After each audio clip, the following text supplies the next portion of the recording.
اگر زن زنا کند تمام خانواده و نزدیکانش را به ننگ می آورد. شوهرش از اهل خانواده اش نزد مردم شرمنده می شود. اگر او زن به زنا حامله دار شود و کودک را بکشد، دو گناه بزرگ را انجام داده است: زنا و کشتن انسان. و اگر این کودک را با شوهرش نسبت بدهد، گوید که از آن اوست. در حقیقت شخصی بیگانه به خانواده و اولاد آنها داخل کرده است. این کودک میراث میگیرد و خود را به آنها نسبت میدهد، در حالی که از آنها نیست. با آنها می ایستد، با آنها تنها میماند که از نگاه شریعت این امرها ناروا و ناجایز و ناشایسته است که در گناه و معصیت این زن دچار میگردد. این همه فساد و بدبختی از یک گناه زن سر زد که آن زنا بود. اما اگر مرد زنا کند، این هم نسبها را آمیخته میکند، زنان پاک را به بدی میکشد و باعث نابودی آبروی و حیات آنها هم میگردد.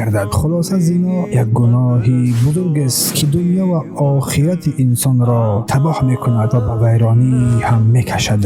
پروردگار ما را از این عمل زشت و ناروا و ناسزا نگاه بدار و توفیق بده که به سوی این نزدیک نگردیم.